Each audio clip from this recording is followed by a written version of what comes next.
Si eres un amante de los libros, o simplemente estás buscando una forma nueva y emocionante de disfrutar de la lectura, Book Me Podcast es para ti. Así que siéntate, relájate y prepárate para adentrarte en el maravilloso mundo de la literatura a través de tus oídos.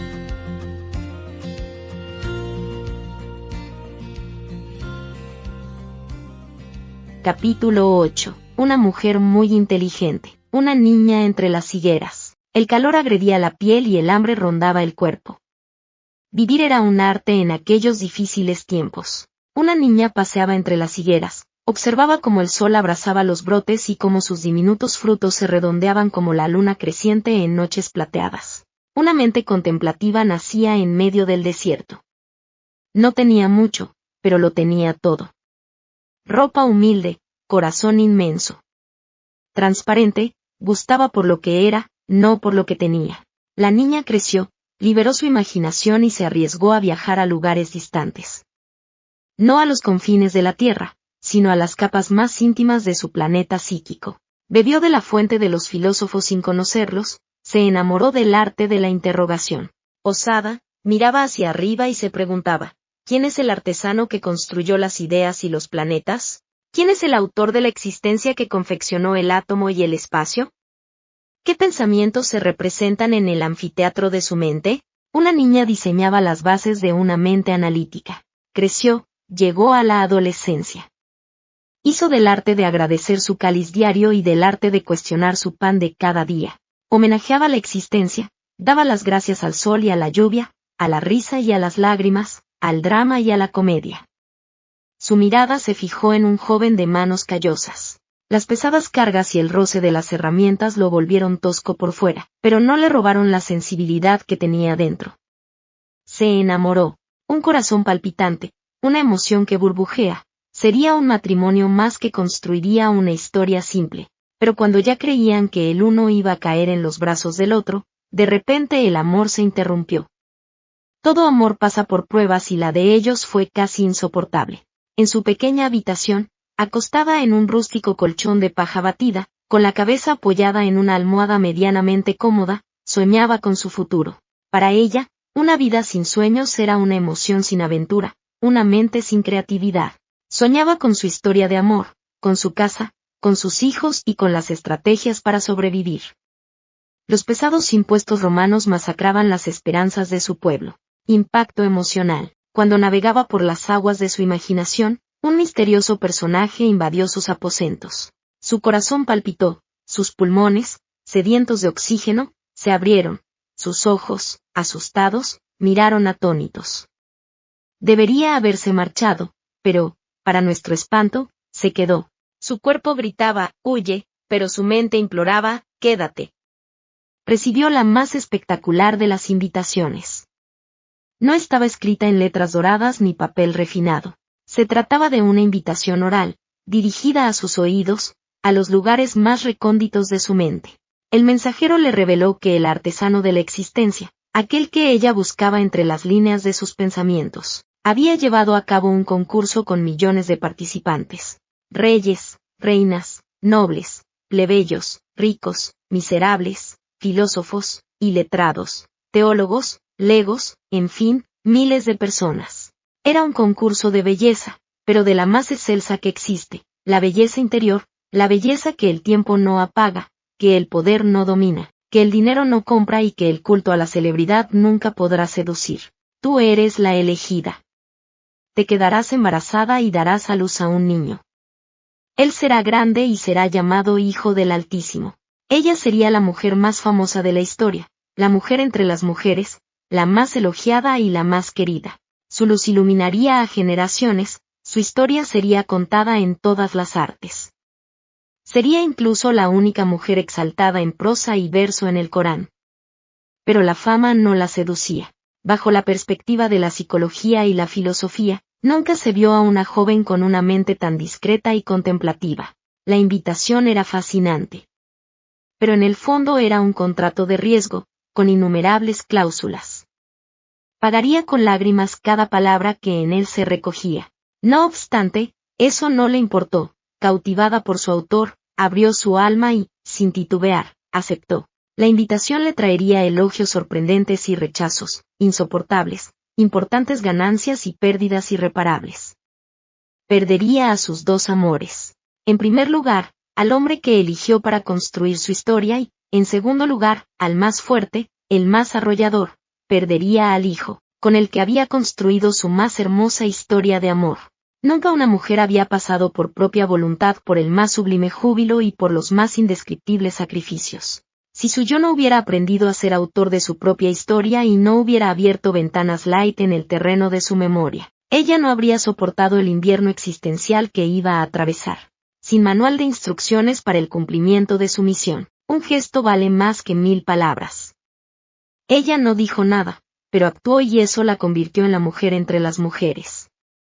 Cuando la fe hace acto de presencia, la ciencia se calla. El ejercicio que voy a presentar aquí no trata de la fe, sino de un análisis de comportamiento. Vale la pena entender un poco a esta mujer tan inteligente. Desgraciadamente, solo ha sido estudiada a lo largo de la historia desde el ángulo de la religión. Para ella, su hijo era poco común. ¿Cómo cuidar del niño más increíble que ha nacido en esta tierra? ¿Qué manual de instrucciones emplear? ¿Cómo ponerle límites a alguien ilimitado? ¿Cómo enseñar a contemplar o bailar con las mariposas, la musicalidad de las olas, las lágrimas de la lluvia? ¿Al hijo del arquitecto de la existencia? El mensajero se fue sin dejar rastro. Confió en la mente analítica, contemplativa y autónoma de aquella adolescente que probablemente debía de tener unos 15 años. Su luna de miel con la vida se vino a pique. La verdad es que las cláusulas de la invitación eran como para preocuparse. ¿Quién entendería aquel embarazo en una época en que las prostitutas corrían el riesgo de ser lapidadas? ¿Qué explicación daría a la sociedad? ¿Qué palabras tranquilizarían la ansiedad de su hombre? ¿Quién la apoyaría? El mundo se hundiría bajo sus pies. Y así fue. Todas las grandes elecciones implican importantes pérdidas. Toda mujer inteligente debe saber que las decisiones trascendentales traen consigo algunas decepciones. En algunos momentos, tus actitudes serán incomprensibles para los demás.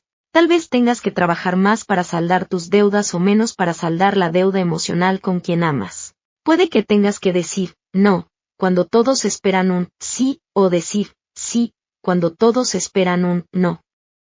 Si quieres ganar siempre, correrás el riesgo de perderlo todo. Tan joven, tan llena de júbilo y de esperanza. Pero bastaron unos cuantos días para que se enfrentara al desierto social. ¿Dónde estaba la madre más exaltada? ¿Dónde se encontraba la mujer entre las mujeres? Parecía no existir. Fue humillada, abandonada, tuvo que beber de las fuentes amargas de la soledad, pero esa fue su elección. Tenía que preparar su yo para asumir sus pérdidas. Su novio se fue para no volver. Sus amigas desaparecieron. Algunos parientes pensaron que deliraba. Las semanas pasaron y el mensajero no volvió. En el momento en que más lo necesitaba, no tenía en quien apoyarse, a no ser en los espacios más íntimos de su ser. ¿Todo aquello había sido real? ¿No habría sido fruto de su imaginación? No es fácil convivir con los fantasmas de nuestra mente. Los días pasaban y cada uno de ellos le pesaba como un año. Triste, abatida, abría las ventanas de su cuarto y veía la silueta del sol despidiéndose. Pero una noche más, una vez más tenía que mirar en el espejo de su alma y ver lo que nadie más podía ver. De repente, mientras miraba el horizonte, vio la figura de un hombre. Sus pasos ansiosos anunciaban el fuerte deseo de un reencuentro, un recomienzo. Era el hombre que la había abandonado. Desde lo lejos, le abrió los brazos.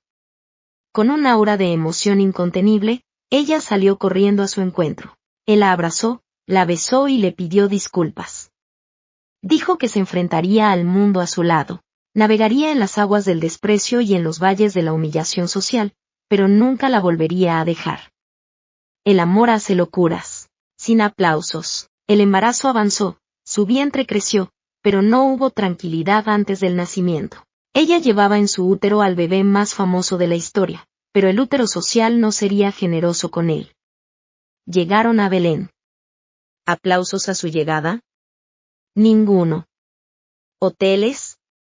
Nada. ¿Pensiones? No había. ¿Médicos para asistirla?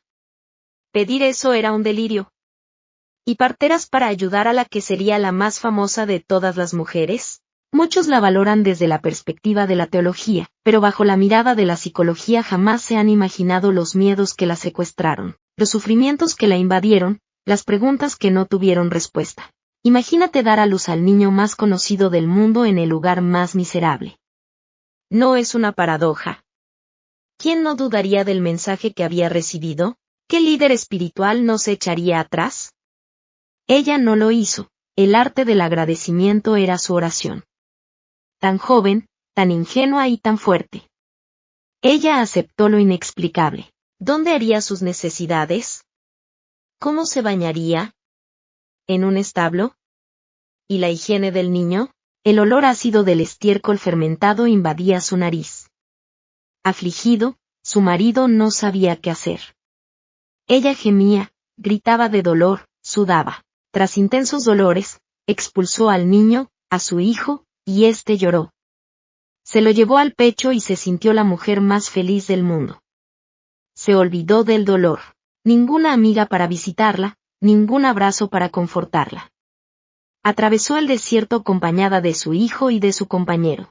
Tras cruzarlo, algunos príncipes de Oriente llegaron con regalos. Pero tales presentes no tenían importancia, su hijo era su tesoro. Solo quería beber de las fuentes excelentes del descanso, pero la tranquilidad era un artículo de lujo. Por si no bastara con el calor de fuera, la culpa quemaba su alma por dentro. Herodes el Grande, uno de los mayores verdugos de la historia, que incluso había hecho matar a su esposa, Mariana, y a sus 2 hijos por supuesta conspiración, mandó asesinar a todos los niños menores de 2 años. Aquel otro niño apenas acababa de nacer y ya le habían quitado el derecho a la vida. Ella podía vivir sin bañeras, sin ropa digna, sin comida saludable, sin el apoyo de su madre, sin el consuelo de sus amigas. Pero ¿cómo seguir adelante sabiendo que otras madres perdían a sus hijos por causa del suyo? La culpa, aún sin ser culpable, hería su emoción. La mujer altruista por excelencia experimentó una angustia indescriptible. ¿Podía ser la más bienaventurada de las mujeres? Callaba por fuera y haciéndose preguntas por dentro, partió desesperada. Hay padres que se deprimen por no conseguir ayuda para un hijo psicótico, farmacodependiente, con cáncer. Las mujeres sufren por no poder recuperar el amor de quien aman. Hay profesionales que se maltratan por no conseguir alcanzar sus metas. Ella no conseguía aplacar la ira de Herodes ni evitar el asesinato en masa. ¿Qué sentía? No lo sabemos, pero seguramente algo muy malo. Cargó con su hijo durante kilómetros infatigablemente. Lo protegía con su propia vida. La invitación que había recibido en sus aposentos parecía muy lejos de la cruda realidad en que vivía. Huyó temblando por fuera y por dentro. Se marchó a otro país. Una vez más, allí no tenía bañeras, camas, restaurantes, consuelo, apoyo.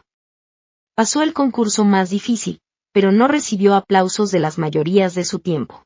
Al contrario, esa dócil y generosa mujer experimentó el sabor de los abucheos, el gusto de la humillación, el olor de las incomprensiones.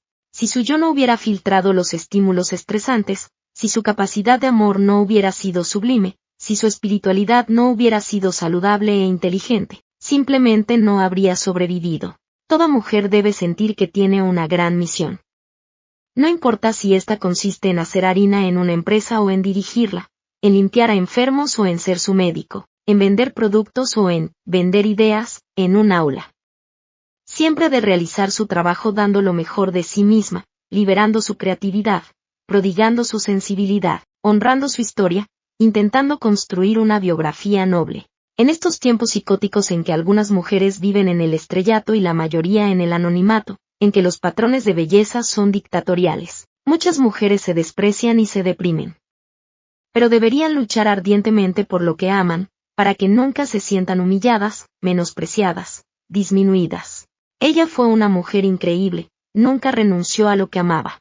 Se enfrentó a los prejuicios sociales, navegó en las aguas de la incomprensión, encaró sus miedos y, finalmente, consiguió escribir una noble biografía, como madre y como mujer. Permaneció al lado de su hijo durante 30 largos años. Madre e hijo se hicieron grandes amigos desde la infancia de este. Cada año era una fiesta, cada experiencia, un homenaje a la vida. Vivió con él el mejor tiempo cualitativo y cuantitativo. El uno aprendía del otro. Se contaban historias, se perdían en detalles que solo ellos veían. Ambos hacían de la existencia un espectáculo imprescindible. Salían abrazados para contemplar las nubes, para observar el canto de los pájaros, para deleitarse con las aventuras de los niños y con la experiencia de los ancianos. Su hijo era disciplinado. Trabajaba muy bien la madera, con los clavos y los martillos, lo mismo que un día lo destruirían. Con amor, alertó a su madre sobre lo que seguramente ésta jamás querría oír: tienes que prepararte. Un día me iré y me perderás. Soy el hijo de la humanidad, la más bella poesía de amor. Llegó el día de la partida. Fue muy difícil para ella. Con afecto, él la besó y la abrazó largo rato.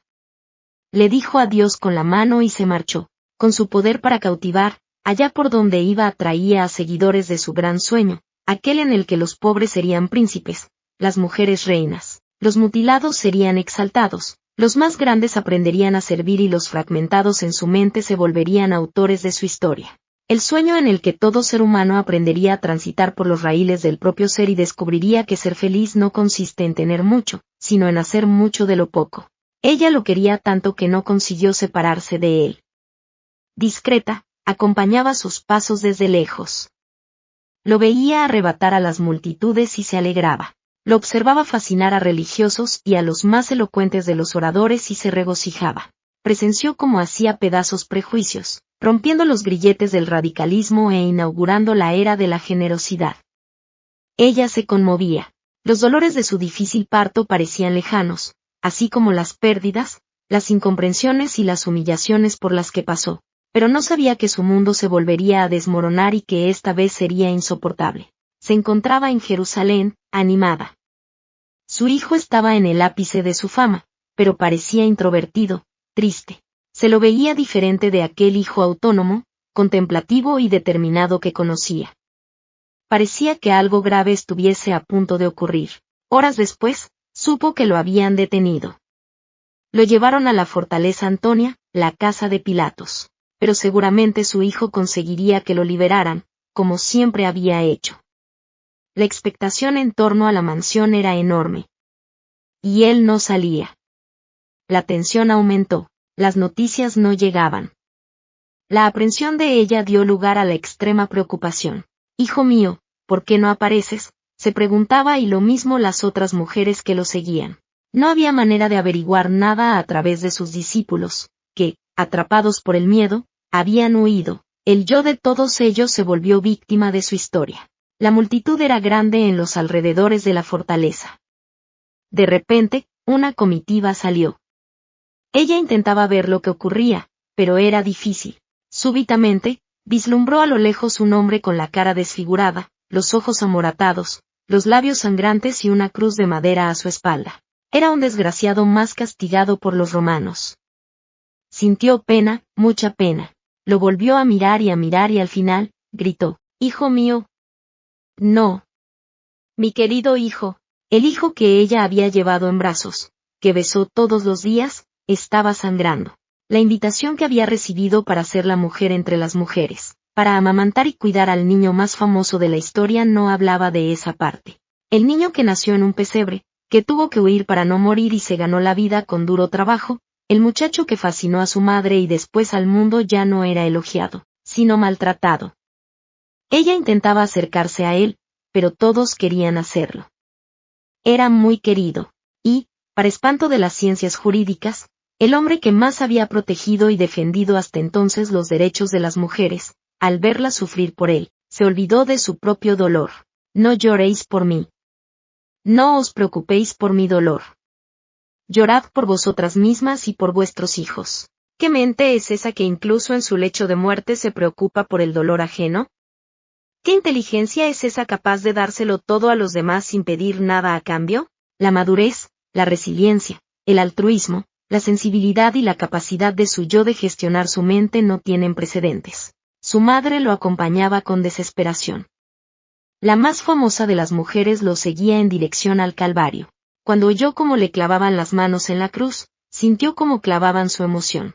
Ni la psiquiatría ni la psicología en sus capítulos más lúcidos pueden comprender o aliviar el dolor de una madre o de un padre que pierde a un hijo. Ella arremetió contra la barrera de soldados. «¡Es mi hijo!». Entre gritos, consiguió acercarse a él. Temblaba. Su corazón claudicaba. Jadeante, apenas conseguía respirar. Su dolor era insoportable. Le resultaba imposible razonar.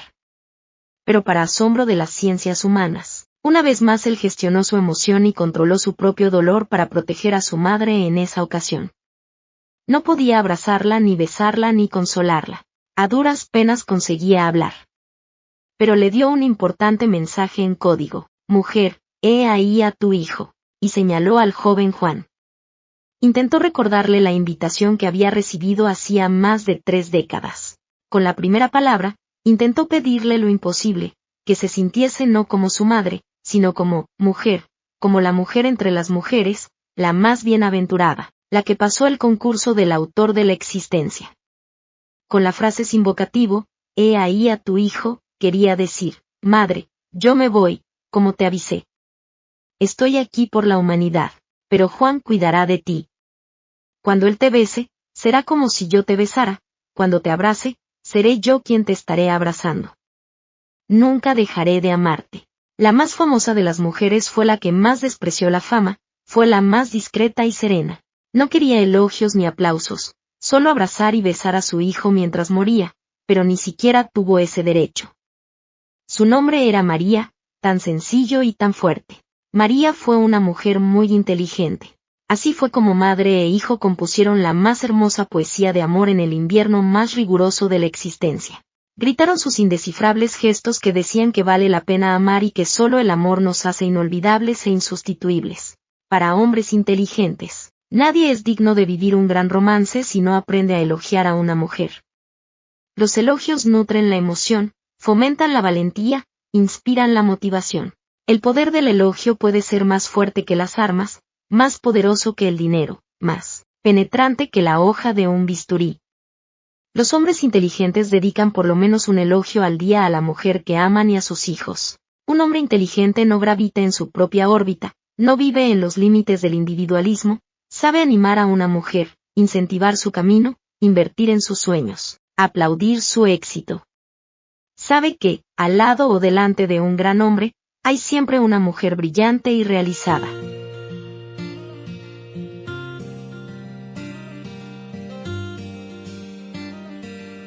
Si deseas escuchar este libro completo y sin interrupciones, puedes ir a la descripción del capítulo. Ahí encontrarás nuestro enlace de Patreon, donde podrás acceder a nuestros diferentes niveles de suscripción.